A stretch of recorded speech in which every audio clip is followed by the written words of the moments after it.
Break the door down. I just shot somebody. Lesbians? Lesbians. Oh.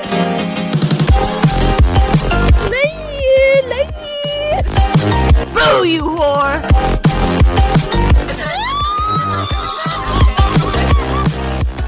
Hi there, I'm Audie. I'm Danny. Woof woof, I'm Elise. What? Uh-huh. It's cause I howled in the intro. I was like, woof woof, I'm a dog now. Oh my god. Anyway, welcome to Breakfast with Bimbos! You didn't even say it. I also- had my phone. I was about to say, all you could hear in the background was her going, No, I realized it, and I went, oh no. okay, are we focused now? We're good? Yes. Guys, we're talking about some weird shit today. We're talking about some weird shit. How weird we talking. Scale of 1 to 10. 9.5. Oh. Okay. Aliens? No. Cults. I wish. I also wish. Cryptids? Let's just start by saying we're covering a documentary today. Okay. Would you like to know the name of this documentary? Sure. Voyeur. Oh, The times I wish we were filming Danny's face. Huh? I can't even explain it. I think we just have to start. what? Okay. I'm sorry? All you need to know is I'm a very angry woman and we're talking about a very disgusting man. Okay, let's fuck them up. Sounds about right. Okay, but don't worry, we have a lot of fun characters in this documentary, okay? Characters as if they're not real fucking people. At this point, I wish they weren't, because this shit is fairy tale-esque. You want to know how we start? Start off by meeting a famous author. Okay. I did not know his name. He is a famous, I say author, he's a famous journalist and author, I guess, but he started off being a reporter. He's been published in the New York Times many, many times, to the point where, like, he walks red carpets. Like, this is a famous person, apparently. What's his name? Gay Talese. Period. His first name is Gay. So you're gonna hear me just say, so then Gay, and we have to be serious, okay? Okay, work. I almost want to edit every time I say Gay, he gets like a little sparkle. You should. Anyway, here's a writer. He's a reporter. He's a fun character, but he's definitely the, like, you're a reporter. I have to hate you a little bit, right? Mm-hmm. So he is 80 years old in this documentary. This documentary was made in 2017. An 80-year-old gay? Is he Hey. actually gay? Oh, You went, oh yeah. he's Flamboyant? queer. We'll say that. Okay. He's queer, definitely. Is he married He was. to a woman? Yeah. Lavender. Yes. He didn't even need it to be lavender. Well, okay. So he's 80 years old. He's been doing this since he was 15, okay? And the thing I love is that apparently he was raised by a father who was a tailor. So every single day of his life, he dresses to the nines. Oh. As Doesn't he matter. should. Doesn't matter where he's going. He has a fedora, like a 3-piece suit every single time. A little pocket watch. He is dressed amazing. We're getting shots of his little New York apartment. And I say little, but this man has money. You can tell just by how the apartment looks because he has a basement. He's one of those little townhouses Oh. where he owns the top and the bottom. In New York? In New York. That's like millions of dollars. And the bottom is just his, like, little, I don't really know what to call it other than, like, a journalist cave. It's, like, his little desk that looks straight out of a cartoon. Like, there's just piles of paper and phones and everything you could need to make, like, the story of the year. No. He also saves all of his journalism throughout all of the year. All of his reports he has. So they're all marked in different boxes that he has collaged the outside of for whatever the context is. Wait, that's so cute. It's actually fucking precious. Oh, That's so sick. You see these, like, big shelves full of boxes that are collaged where it looks like a college teenage girl's dorm. But it's just an 80-year-old man's reporter basement. Wait, that's so cute. Work. So he wants to pursue this story about an asshole named Gerald Foos. Yes, Gerald. Also, I'm going to struggle this episode to not call him Geralt because I've been playing The Witcher 3 a lot recently. So if I accidentally slip up, leave it alone. So Gerald is an asshole, okay? We hate him from day one. Awful fucking man. He buys a motel with the purpose of using it to watch the people that he's renting the rooms out to. Oh, gross. Ew. So you might be thinking, oh, this is gonna be like blackout interviews, nothing to face. Oh no. Gerald is here, and he is here for this entire documentary. That's Oh. crazy. He works very closely with Gay, but they're actually, like, kind of friends. Like, after they've met, they kind of stay close. There's a lot in this documentary about Gay just being, like, a very fabulous man and how he has very specific ways of how he does journalism. But one thing to know about him that he always says is he always comes back to stories. Like, years down the line, he'll go through his notes and say, like, oh, I haven't talked to this person in, like, 5 years. Oh, I should wait, hit... That's so sweet. It's not, you think that, but it's more in a, oh, well, is there anything else they can tell me now? He tries to make it in a sweet way, but I see it as more of a manipulative journalism way. That's fair. So we have a 2-camera interview. This was, I want to say, in the 80s when this interview was taken. Dang. And he's just asking Gerald straight up, like, when did you become a voyeur? And Gerald is, like, unashamed. Does not give a fuck to tell everybody this awful person that he is. So first he just dodges the question, which he easily could just be like, I'm a fucking creep. He has to pull the whole, like, well, I was raised in a sexually repressed household. Okay, just because you were raised that way doesn't mean you turn out to be that. Yeah. That's very different. Like, I was raised a very different way. I turned out who I am. Yeah, Completely same. different. Same. But he even has a wife who is fully aware of what he is doing.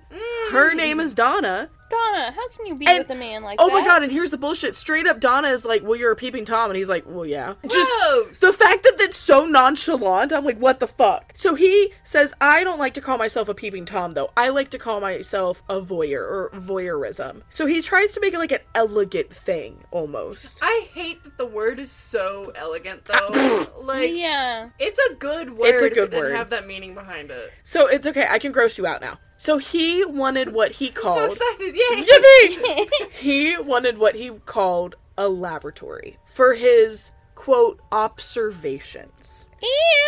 So, he wanted to buy a motel. Like, he is looking in the market for a motel because he knows that he's a voyeur. He knows that he wants to, like, creep on people. So he has strategically thought out what is the best way for me to do that. To buy a motel where all of the rooms are on one floor, but it has what it's like one of those triangle shaped attics that's just big enough for him to go up into, where he then places fake vents in every single room. So every single night he goes up to watch all of these people in their rooms from above them. There was, like, a movie about this. There is Like, literally 28 cameras or something. Oh, there's literally a movie called Voyeur that is fiction version of this. Huh. That's based off of what That he might be looks what I'm like. thinking of. There's definitely another one, because I remember, I think one of them was like 27 cameras and one was 28 cameras and one was like I a know sequel. what you're talking about. Yeah, it was like one of those old, shitty, creepy thriller movies. Yeah. So he bought this motel, and he specifically picked this one because it's on, like, a tourist trap street, where he was like, oh, I can get randos. He wants to make sure that these people are always coming in and out,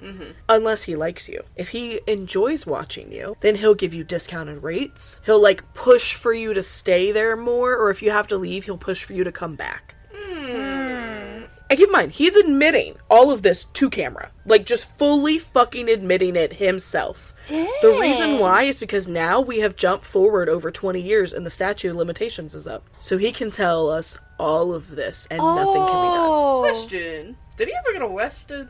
No. You're joking. Motherfucker. No. Did So- he get jumped? No. Crazy. This man is just walking streets. This fucking man, he's admitting that he had to build this attic himself. Like, he found the bones of this place, you know? But he's having to go in and cut through the fucking floors to put in those fake, like, grated vents above all the beds. Dude. But the way you said he found the bones of this place. Oh, The way that you, like, paused a little bit after you said bones. you were like, oh no. You said, what'd he do? So, Donna dies. Womp womp. oh, How'd she die? I don't know. They don't even tell us. I guess it was old age or something. She passes away, and he finds another woman that is okay with this. Her name is Anita. She is here in the documentary the entire fucking time. What the She is heck? also acknowledging that he is a peeping fucking Tom, but she just doesn't care. Excuse me? She acknowledges it. She is so cool with it. the fact that this was also filmed in 2017, so, like, the times are more current. And they're still okay with it. What I also love about this documentary is that in order to film all of this, because, like, they're not going to go back to that motel. Yeah. in order to film all of this, they made a dollhouse style diorama where they're using like tiny prop pieces in this dollhouse and in these rooms to make these situations. Wait, that's actually sick as fuck. Oh, it's so well done. It's so well done. There's even a clip of one point where Gerald like opens the dollhouse and you see him as like this giant like opening the roof. It's just very well done. Very cool. Sick. So, January 7th, 1980. This is when Gerald officially reaches out to Gay himself, saying that he wants to be interviewed. So, Gay did not find him. Gerald. He found him. Gerald is outing himself for doing this. Using the word outing and gay in the same sentence is crazy. So, you might be like, okay, why did he go to Gay? Like, why did he decide that this was the author for him? Guys, we're 12. Why did he go gay? Okay, so the reason that he went to Talese, we can call him that if that's easier for you guys. The reason that he went to him is because Talese had already written a book. I liked it better when you called him gay. So Gay had already written a book called Thy Neighbor's Wife. Long story short, he entered a nudist sex cult where he not only observed but participated. His wife was aware and very upset and like shielding his daughters from it, and he's doing all of this in the public eye, going on late night talk shows saying like, yes, I entered this sex cult, I had sex with all these people, this was my experience. Okay, but That's like, crazy. I'm not a reporter or anything, but what is the best way to get all of your like information is inserting yourself into it. I support that. This motherfucker Yeah. said, I'm gonna go fuck all these women, fuck my family and kids and all of their reputations. Well, when you say it like that, As long as I get the case done. He literally said, oh, my wife was very unhappy. Oh, Yeah, no shit, probably. Sherlock. Surprised he 'Cause didn't also- get an STD. Well, for real. Like I said, you have 2 teenage daughters that are now having to go to school while their dad is on late night talk shows talking about just fucking a bunch of people.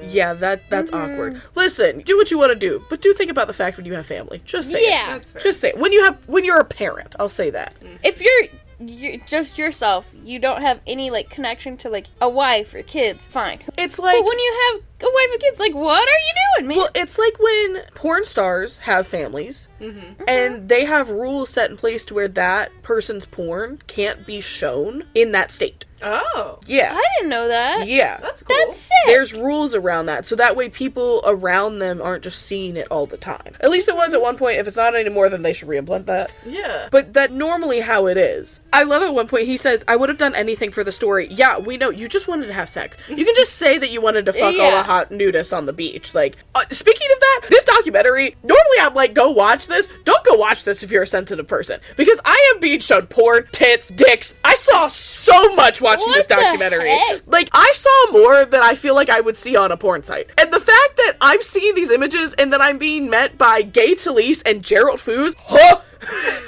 fucking crazy. Is this what you needed a Netflix for? Yes. This is on Netflix? Yes, this is on Netflix and has been for almost 10 years. Well, so is Shameless. That's insane. So Yeah. that's pretty out there too. So, after Gay reads this letter, he's like, well, I have to go meet this motherfucker. Like, this is crazy. Come on. So he goes to meet Gerald, and that's exactly what happened. Gerald's like, well, come up. See my fucking observatory. See my laboratory. So he does. Gay goes up there, and he is now fucking looking down at this couple having oral sex. And Gay is like high-key into it, but he's not saying that he is. Like, he's trying to say, like, I'm being a journalism.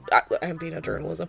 Like, I am journalism. but it's like, I'm being a journalist, you know? I'm just trying to get the story. I'm trying to, like, see what Gerald is feeling. No, you're enjoying getting to watch this. Yeah. Especially after writing that last book, you can't tell me that that's not why this piques your interest. Remember, they're in the attic, like, looking down through these vents. Can they not hear them talk? They're not talking up there. They're not saying anything. Like, everything, you have to be silent. But remember, Gerald also built up there, so he tested out, like, how much you can hear up there. Oh. The footsteps, things like that. He tested this with his wife. Like, one would go down to the bedroom and lay on the bed and see if you could see them up there or not. Oh my god, that's disgusting. So, Gay is so into what's happening below him, you know, just being a voyeur, that he has apparently leaned forward too far, and Gerald, like, grabs the back of his neck like a fucking dog, and, like, pulls him back. Not gently, like firmly, I guess. Because apparently Gay's bright red tie was falling through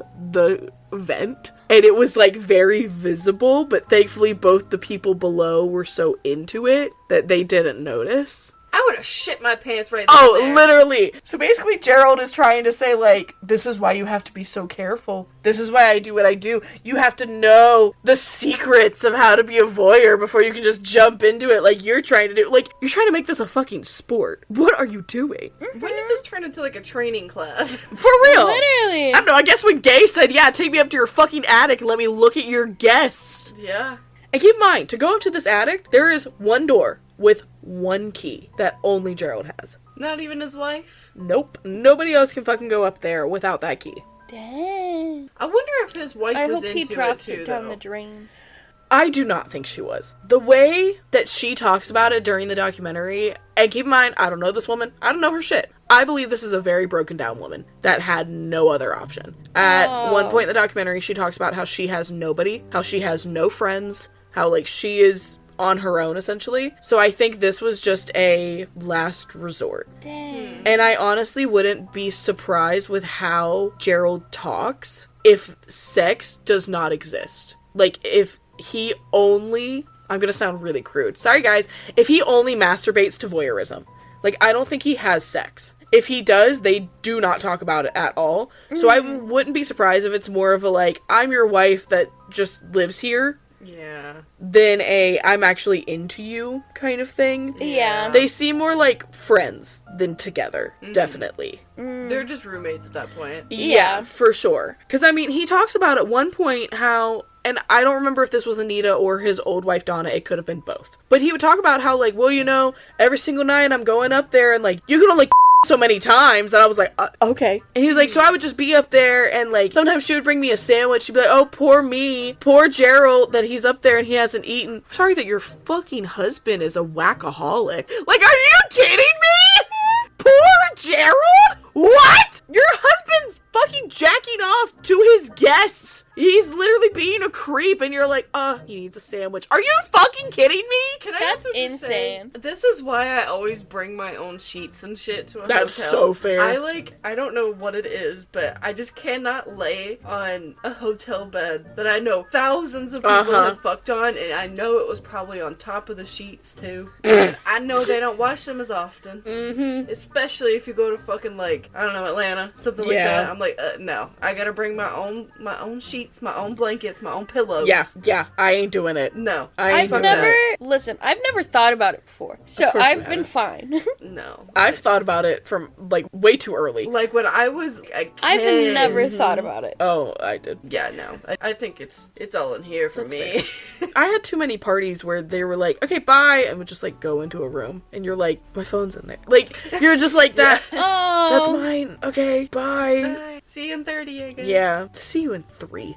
Ooh.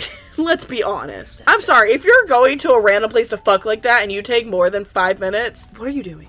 Just, like, first of all, what are you doing in the first place? Second of all, if you're that desperate, like, that's what I'm saying. If you're that desperate, you're telling me you're gonna take long? That's fair. No. You're fucking in a closet. Be real. That's insane. So, Gay really wants to write about Gerald. He's like, come on, you sent me this letter. Like, you want to talk about all of this. But Gay will only write about it if he can use Gerald's real name and, like, the real motel. He's like, I'm not gonna... is that not his real name? These are real names. Oh, that is his real name. Yeah, this was in the 80s when he first met him. Just saying, don't go by, like, an alias. Yeah, he was like, if I'm writing about you, then I'm writing about you. Because I write... He goes on this long, very, very long journalism, just, like, spew of, this is why I have my reasons. He just doesn't want to write fiction. He wants to write about real people. Yeah. So he's like, I'm not going to write a character of you. I'm going to write about you. And he's like, no, we're not doing it because Gerald knows he'll be convicted. Yeah. So they lose touch for a while. So it's now 30 years later, and Gay all of a sudden was like, that sex motel, what happened to him? So he goes through his little files and he's like, Gerald's number, let me call him up. So he does. And Gerald's like, well, I sold the motel in, I think he says like 1997 or something. And he's like, so I'm 78 now. The statute of limitations is up. Let's talk. He doesn't care anymore, which is how this documentary started. Also, at this point is when Gay tries to say, like, oh, Gerald's not like a stereotypically creepy guy. I was like, as a woman, I would like to disagree. Yeah. Because he's actually telling this to a woman. Because they are currently sitting in the office somewhere in New York City, I believe for the New Yorker. And she's the editor. I guess he's like pitching. This is the story that he wants to put in the magazine. Is he still working for them? Yeah. Oh, shit. In his 80s. Dang. He's still working there. So he's like, I want to put this story in the New Yorker. And she's like, okay, about a voyeurism motel? Like, that's a little crazy. Mm-hmm. So he's having to explain to her, like, no, he's not a creep. Yes, the fuck he is. The way that this man looks, he looks like the producer from Alvin and the Chipmunks aged 30 years. You're joking. He looks like a man in a gas station that would try and call you baby girl and you would scoff at him. Oh. And, like, he wouldn't be upset about it. I see that, What though. the heck? That is how he looks. That. So I'm not going to give Gerald the attention that he wants, that he used in this documentary, because he's trying to tell us, like, why and how he got into voyeurism, and it's just very detailed, gross stories. And I'm like, I don't care that you are a fucking peeping Tom. Yeah. Just say you're a peeping Tom and let that be that. Because your own wife is right here in this interview telling you the same thing while you're telling this story. And I think what I hate the most is that he's telling this story like he's talking to a friend who's going to agree about it, rather than like a camera crew.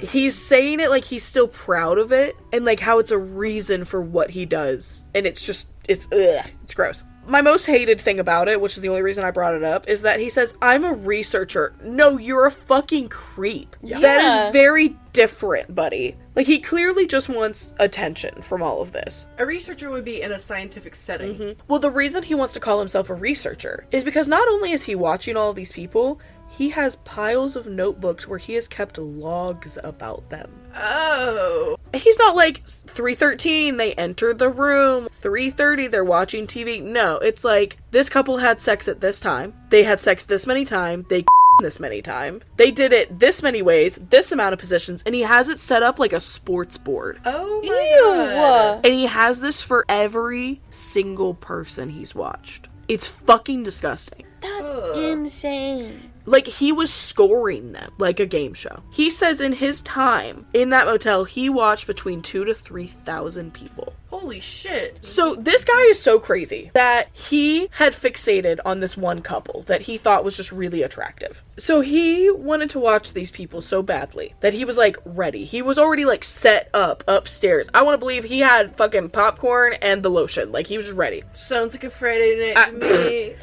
So the couple starts and he gets pissed off because they turn off all the lights in the TV so he can't see.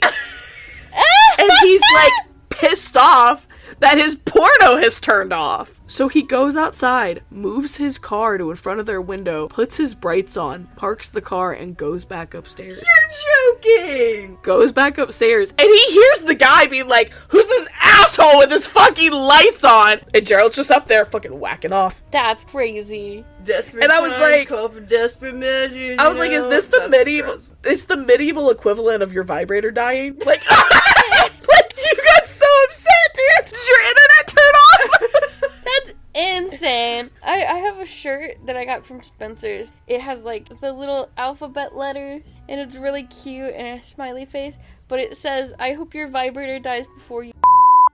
I want that so bad. It's such a good shirt. So in these notes that he's taking, he's also talking about himself in third person. Like he wasn't there. No, he's like, and then the voyeur. No, it's you, bitch. What do you fucking mean? Ew.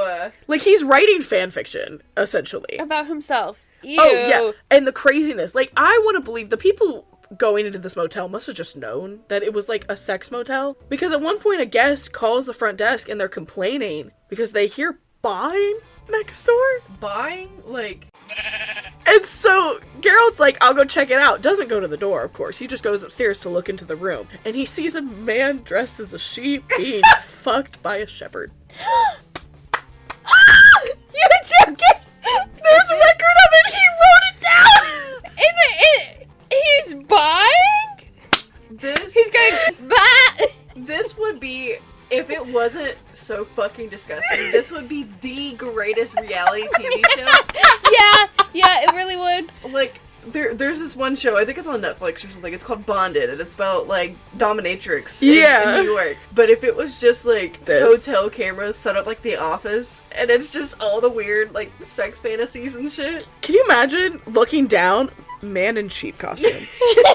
Man. And a shepherd. Man in sheep costume. And the bind.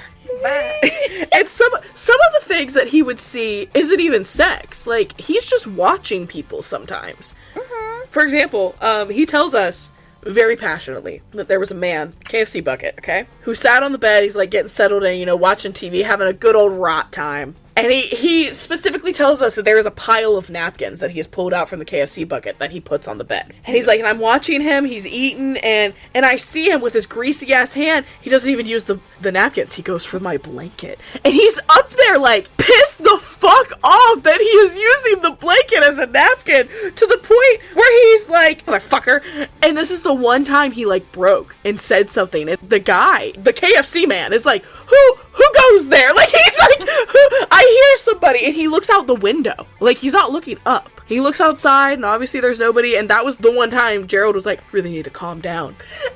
Not someone you. Used his blanket as a napkin. He didn't say shit about the sheep fucking. I was about to say, God forbid somebody use the fucking dirty ass comforter that has cum all in it. The colonel can't go there, though. Oh my god. He also talks about, which is something I didn't think about but is so fucking terrifying, that he always hated when a guest would have a dog. Because the dog would sit there and look up at the vent. And they would... The dogs knew. And so he always hated having dogs there. And that's the only thing he complains about, is that they knew he was there. What the heck? They got their sixth sense? So he starts getting... Just ignoring that. They have senses. They can sense things. Yeah, they do. It's like when they bark at nothing and you're like, ooh, ghost. Oh, it's a man in the ceiling. So he starts to complain as if we're going to feel sympathetic for him. Because sometimes it's just people fighting and, like, arguing. I'm so sorry. Is your sex show not on? You're just upset that people are having normal lives? I would prefer the arguing, because I'm always down for tea time, so I'm like, ooh, what y'all fighting about? Oh no, he just decides, well, I'm just gonna start giving them ideas. So he starts planting dildos and porn magazines in the rooms. What the fuck? And immediately I'm like, who is fucking using, like, a used dildo? Ew. Apparently about half of the customers were, because he said it was 50-50. Either they would come to the front desk immediately and just be like, this is disgusting, like, you need to clean your rooms better.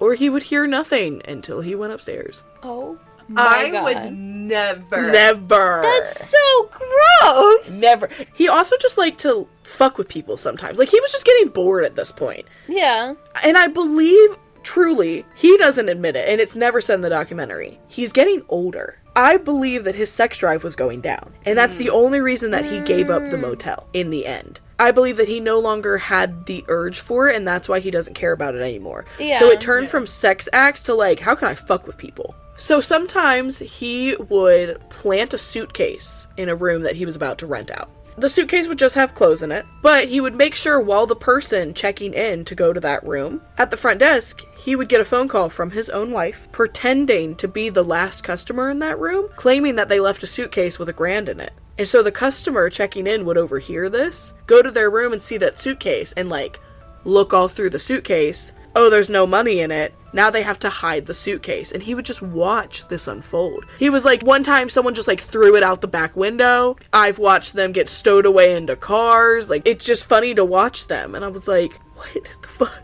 That's insane. See, part of me before you said that was like, maybe he's testing his limits to see what he can get away with. But that just seems like fucking pranks. He's just pulling pranks. Mm-hmm. He's becoming a YouTuber. Literally. So, he's pulling pranks, watching people, doing all the awful voyeurism shit, until one night he's watching two people that are definitely, like, having hard times. They're not doing well. It's a man and a woman, both white, and the man is definitely a drug dealer. This is what Gerald is saying. Mm-hmm.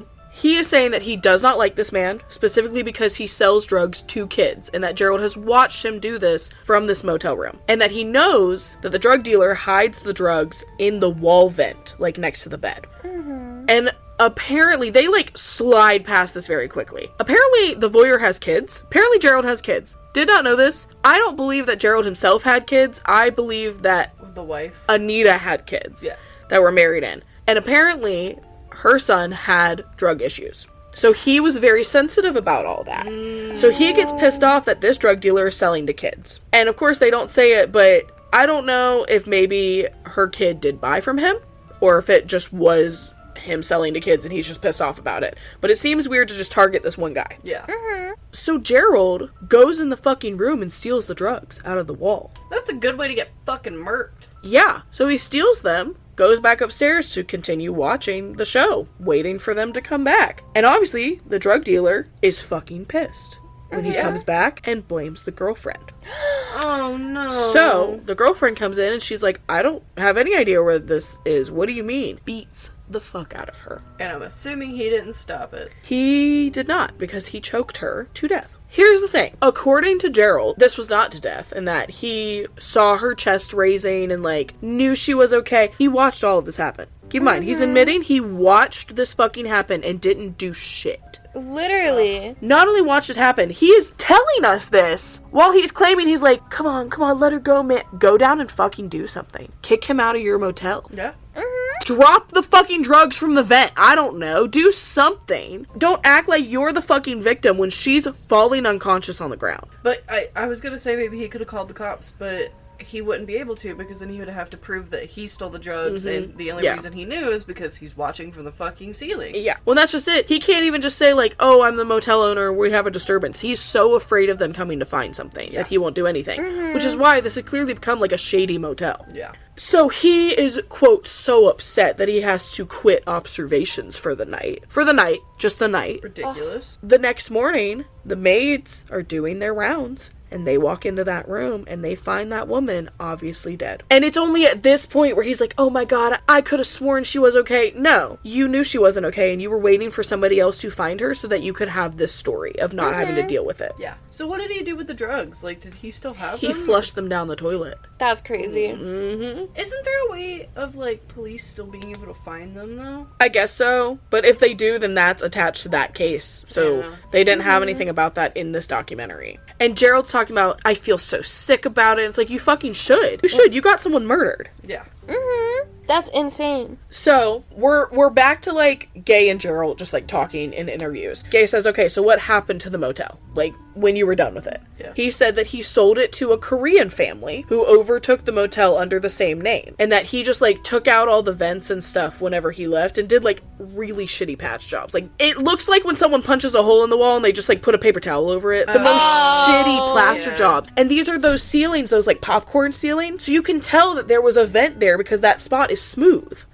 So it's very obvious that something was taken out. And it's also very obvious that in the attic there's no vents for those to be attached to. So this is about the time where Gerald's kind of getting antsy. And this is an ongoing thing in this documentary where at first he's like really on top of it and like really wants to make this book or make this article.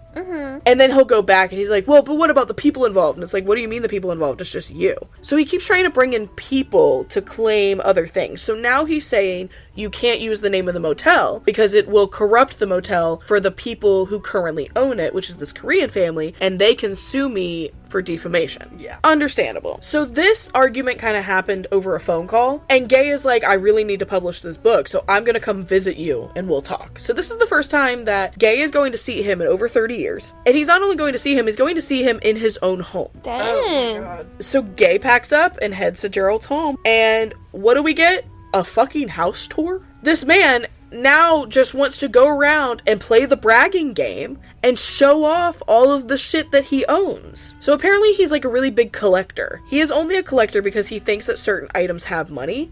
And he thinks that having those items makes him seem like a millionaire because he has the item. It could be like, say it's a 1963 wheat penny. This is worth over $1,000. It's probably not. But because you're not an expert, he can tell you whatever and you're going to believe him. At least that's what he thinks. So he's now walking around showing us his gun collection, his stamp collection, his baseball cards, like all these different things that he's collected and he's hoarding in this house. Why are we on MTV Cribs all of a sudden? I don't know, Literally. because this motherfucker even collects Barbie dolls. Work. Okay, I have seen those sell for hella money, though. Yeah. And samurai swords. Like, this man literally said, I just want to collect things. I want things. So like I said, the basement is set up like a museum, like a sports museum. Not only is it baseball cards, but it's also like banners, posters, I mean, anything you could think of, like actual balls.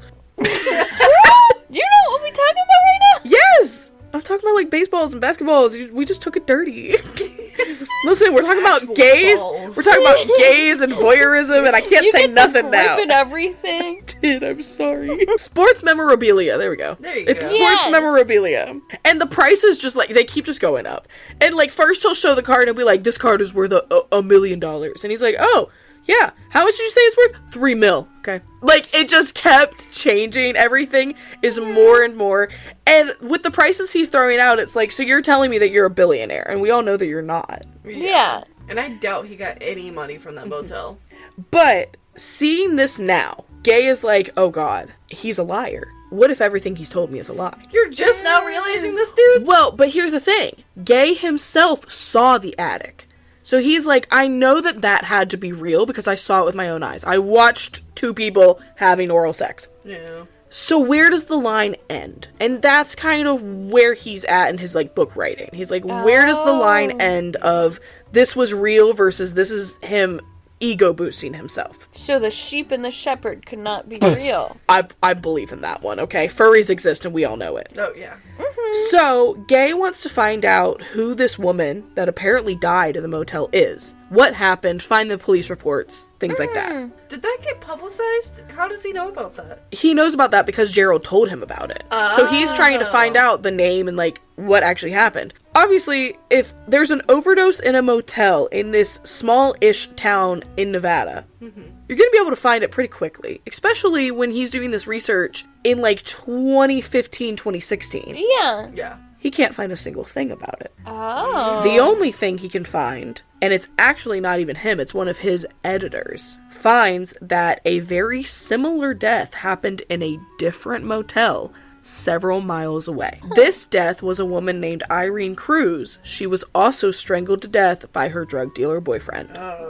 So he possibly could have heard that and just been like, that happened at my motel. Yep. Exactly.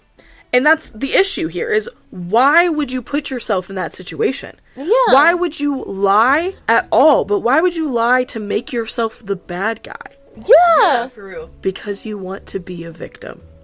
And you know that you have made everyone else a victim by watching them. Yeah. So now, Gay is pissed off, of course. And I just have to add that when he gets pissed off in such a fabulous gay man way that it's very entertaining. Ooh. But he's just so upset. He's like, I don't even know what all I can put in the book now. Like, what's true and what's not. So he ends up talking to his daughter, who is now a beautiful artist. And he asks her to paint the motel, but, like, he wants it done in a way that there's not a photo of the motel. So she needs a good reference photo to paint it, but she doesn't have that in the photos that he's given her. Because he actually physically took photos when he was there in the 80s.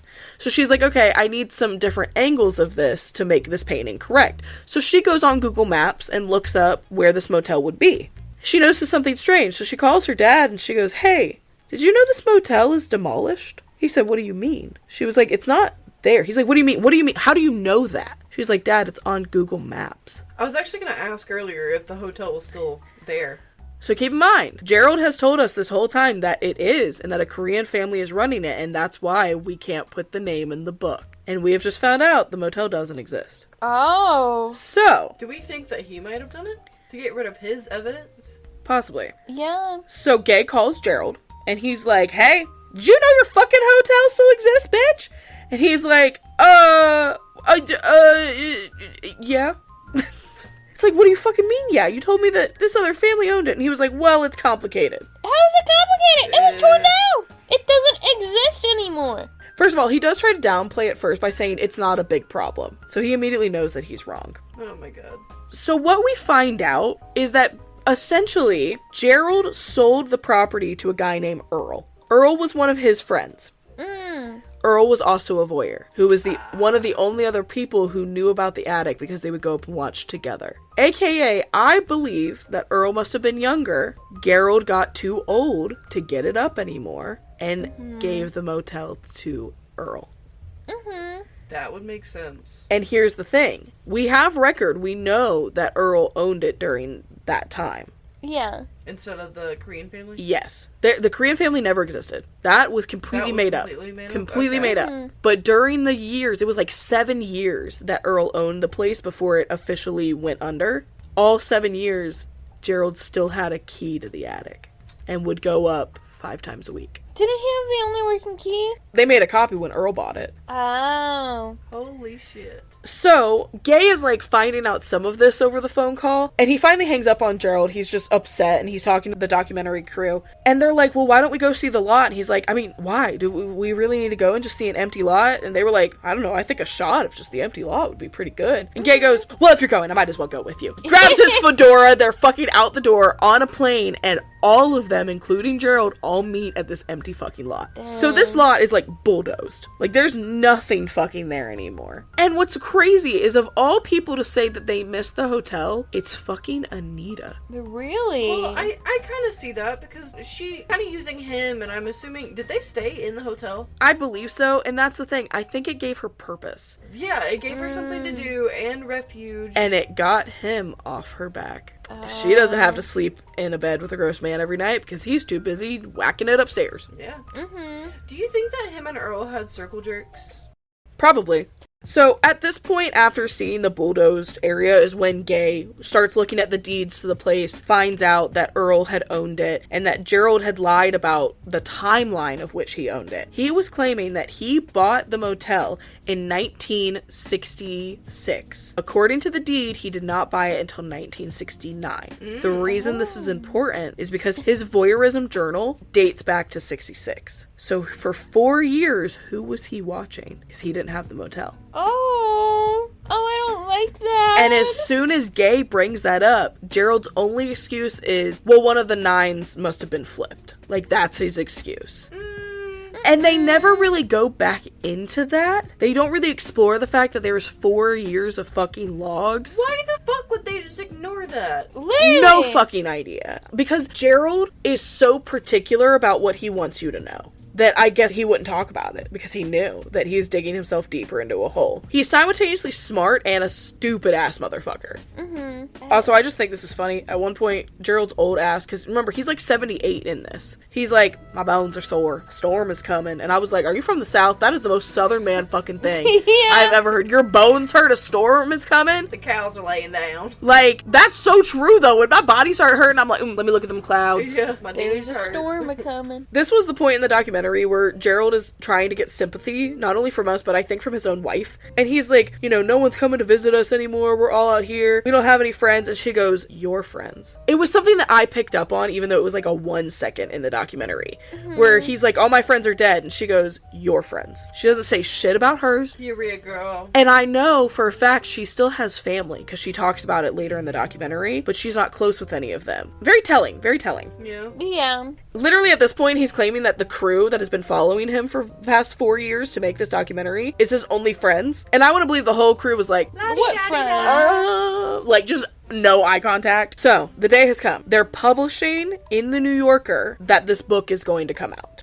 So, at first it started as like a magazine spread, but now it's turned into like, they're making a full-length fucking book. So, the New Yorker is just a magazine spread to promote the book. The book hasn't come out. But the headline has Gerald's name right in it. Gerald Foos, Voyeur, in a motel. Like, it's right there. It's blatant. And we are now watching Gerald watch the world find out that he's a horrible person. And he didn't really think about that. Yeah. He just thought about the fact that he was getting fame. Yeah. He didn't think about the fact that it was bad fame. Yeah. So now, him and Anita are not only pissed off, but they're like nervous. Because they're like, what about the people around us who know where we live and know our names? And like, they know this about us now. Should have thought about that before you started watching people fuck. Well, not even just that. Anita is saying, like, my family doesn't know anything about this. They're going to read this and realize that's my husband. Well, girl, you stayed with him? For real. I do You feel let it bad. happen. You brought him a sandwich while he did it. I do feel bad about her, but also, like, she did stay with him. She kind of signed enabled up it. for it. Yeah. But the only reason why I stand by her is, like, how do you tell someone that? Yeah. But also, like, girl, you should have left. Yeah. Yeah. So, Gerald is calling Gay, just, like, pissed off. And Gay is like, okay, first of all, you signed up for this. Yeah. Second of all, don't talk to anybody. Anybody that comes to your door or, like, calls you, these are reporters. They're trying to get stories. Don't speak to them. And that's kind of been the whole thing, too, is that Gerald trusts Gay. He trusts him to make the story that he wants, kind of. Or at least put him in, like, not a complete asshole light, I guess. They don't trust anybody else to do that. So Anita gets a phone call from some journalist. I don't even know how they got her fucking number. And she's freaking out. She's like, Gerald, they want to talk to you. And he's, like, upset, but he's loving the attention. I bet. So he's like, I can't talk, I can't say anything about that, but, you know, maybe it's this, I can't say anything. And the whole time Anita's like, Gerald, get off the phone. Gerald, you have to go, sweetie. Like, trying so hard to get this man off the fucking phone. Because she knows, like, he needs to shut up. Yeah. Yeah. So now they're trying to turn on Gay because Anita's like, well, he's the only person that would know a journalist and give them my personal phone number. Because that was Anita's phone, not Gerald's phone. Keep in mind, it's 2017. Google exists. Yeah, you can easily access that. Yeah. At one point, we're getting a shot of, like, Anita just trying to go and get the paper. And I feel bad for her, because, like, yes, she is an enabler in the sense that she allowed this to happen, but she didn't do it herself. Yeah. She's just trying to walk and get her paper, and she sees a car coming and, like, turns around. Like, she's terrified. Turns around to walk back towards the house, and as they pass by, she, like, goes back and grabs the paper and, like, runs inside. Like, she's afraid of anybody seeing her. Yeah. So they bring inside the paper, and they're in Denver, which is where they're living. So they have the Denver Post. The headline of the Denver Post is his name. So not only is it huge in the New Yorker, you have now been published in your hometown. So Yeah. he's pissed off even more. And this is when Anita's really like, oh my god, my family's going to know. Like, even if they're not all on the phones, this is in the paper. And Gerald's like, shit's hit the fan, I've been caught. You did all of this. You literally wanted it to happen. You talked to all of them. You have been sitting Two-Face documentary for the past 4 years. You contacted Gay. No one would have ever fucking known. You did this. And that's more terrifying. Yeah. Yeah, you wanted people to know. And I'm sorry, I'm about to make fun of this fucking man. As I you don't should. care that you're almost 80. I am making fun of you. I don't care that He- you broke your elbow. Okay, we have this clip. He's pissed off. They've just found out about the newspaper. And he had, like, gone upstairs and now he's coming back down. But because he's older, he walks with a cane. He has one of those, I don't know the proper word for it, like a wheelchair elevator on the stairs. Like the seat, yeah. like the seat elevators. I'm not actually sure what that's called. I call it a lift. Chairlift. A chair lift? Sure. But he has one of those, like, not a spiral staircase, but where it comes down once and has a landing and then comes down a second time. Like two levels. Oh, yeah. So he's coming down, and it's already funny when you watch those come down the stairs, because, like, they go so slowly. And he's just fucking irritated, just spitting shit, while he's slowly coming down the stairs. At first, his back is to us, and then he, like, flips around when he gets to the second landing. While this is happening, he's, like, looking out the windows. He's like, they're coming. The reporters, they're coming. There's literally no one there. There's not a single fucking person there. He's bitching about all of this. And while he's bitching about it, he's like, I'm really pissed off right now. I can't help but notice that behind him, there's, like, a collage wall of framed photos. 80% is just of him in weird casino-ass looking suit jackets. And it's, like, not him and his wife. It's just him. And all I'm seeing is just photo after photo after photo of this fucking man on his wall while he's coming down this slow-ass elevator going, I'm pissed. And I'm just like, you are a cartoon. What are you talking about? So then, Gerald is telling us he's not mad that the world has found out he's a voyeur. He's upset because told the world about his baseball card collection.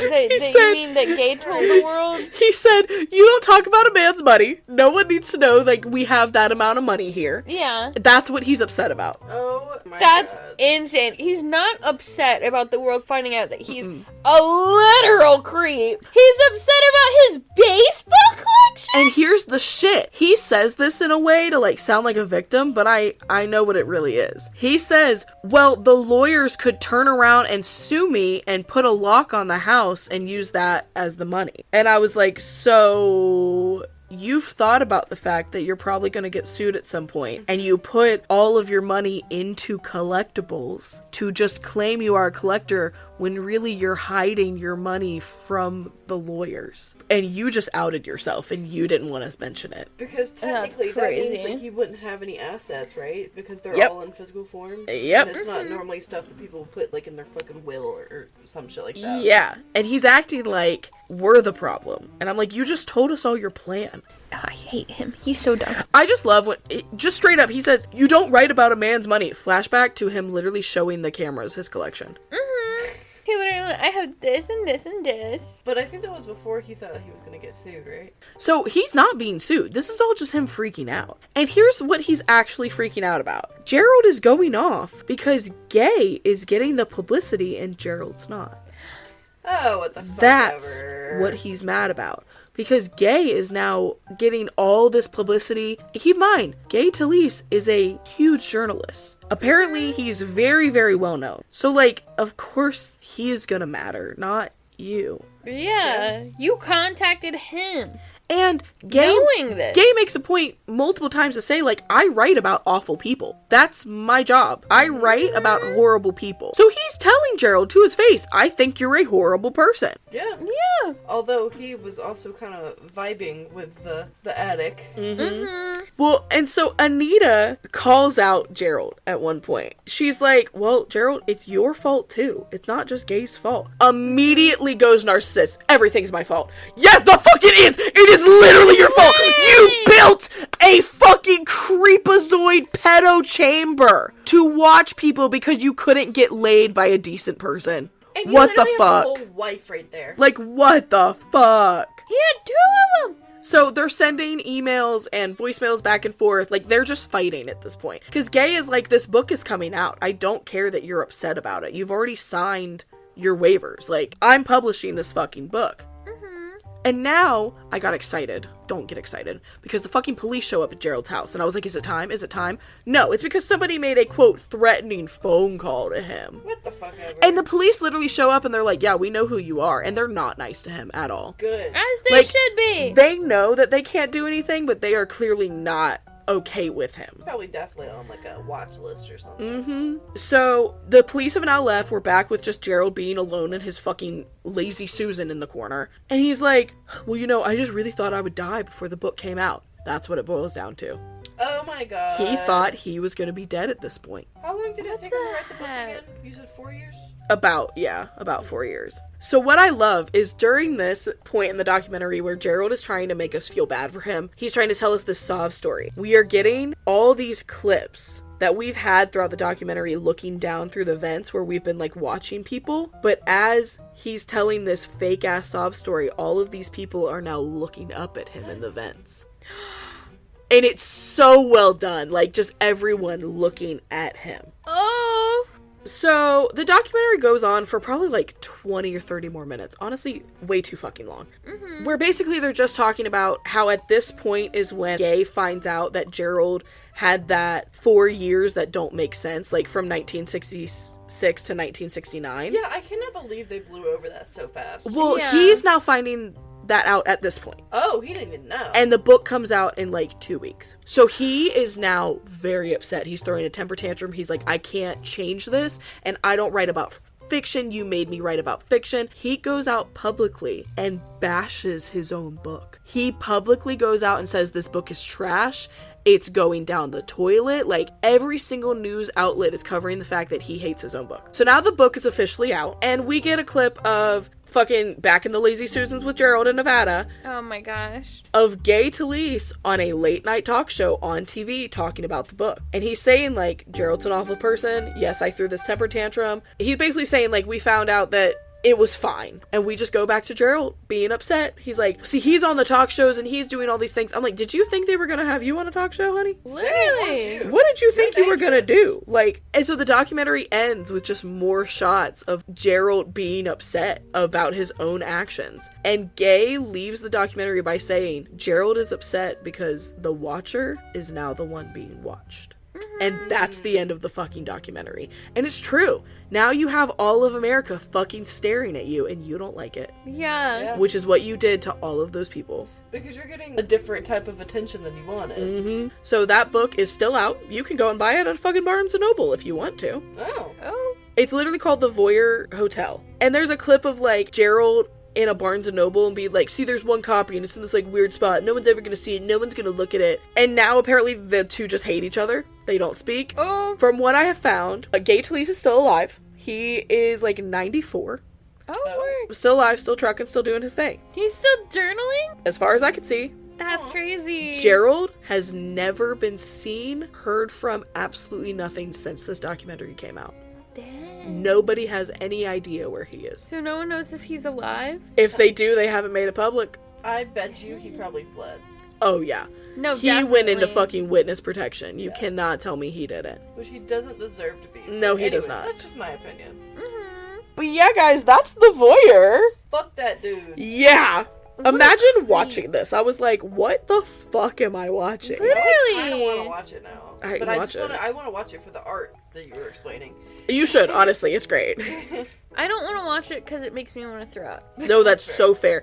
Like, the mannerisms and how this man talks, so fucking gross. Like, I hated it. And like I said, I did cut out some of the repetitiveness of it, because constantly it's like, well, we're doing this for this reason. Yes, we know. You've told us like 8 times. There's even a really, I don't want to say really long section, but there's like a 5-minute section towards the end where Gay is at Gerald's house and they're doing an interview. Because at one point, the documentary crew asked Gerald when he's alone, if you could go back and do it again, would you be a part of this documentary and a part of this book? And he basically says no. And they ask him that again in front of Gay, and Gay, like, jumps on the fucking documentary crew. They're like, don't keep asking him questions that you've already asked him. You're just trying to arise different answers out of him. Gerald, don't answer that. Like, acting like his fucking publicity person. And he is acting very passionately about it, to the point that even Gerald's like, is this like a sensitive subject for you?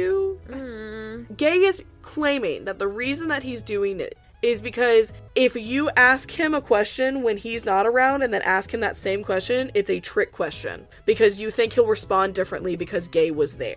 And I was like, no, they're just showing he's fucking two-faced. Yeah. But as a journalist, he believes that it's a trick question. That's so stupid. It was weird. It definitely did not feel like Gay hated Gerald in the way that he should have. Yeah. Yeah. It was very But odd. I think it's also because, like, he was vibing up at that hotel. Mm-hmm. He might see some similarities there. Yeah. I'm like, you already wrote a book about going and fucking all these people. There's something in you. Yeah. Literally. Something's there. Both of them are creeps. Mm-hmm. Yeah, I agree. Anyway, guys. I hate them. Well, this was a fucking weird one, but I like covering weird things. It makes it more fun. Yeah, I liked it. And besides, when do I get to just call a man Gay every 2 seconds? Because that's his name. Literally. Apparently his daughter, at one point, she calls him GT, and I was like, he probably has a lot of nicknames. Oh, yeah. 1000%. But to me, he's just gay. Mm-hmm. And she's an angry lesbian. Danny said, I've been read to filth. Well, thank you so much for hanging out with us. If you enjoyed this episode, make sure you check back every single week-ish. We be trying. Let us know what you want to hear from us. If you don't want to hear about weird sexist stuff, tell us. Otherwise, I'm going to keep fucking making it. Okay, it's my week. I picked something weird. We probably should have put a warning at the beginning of this graphic. That's just in front of all of our episodes. Yeah, we do have the, I know. explicit. I have to click that. When I Word. upload. Because if I don't, then they're like, why are you cussing? And I'm like, what do you mean? That's just my vocabulary. Yeah. It's fine. Mm-hmm. But anyway, check us out on all the things. Love us on all the things. Instagram, Discord, TikTok, Twitch sometimes. Twitch sometimes. Look at them. We have fun over there. YouTube soon. Hopefully. It's fun. Everything's fun. I'm Audie. Okay. At least. And this has been Bimbos and Bimbos!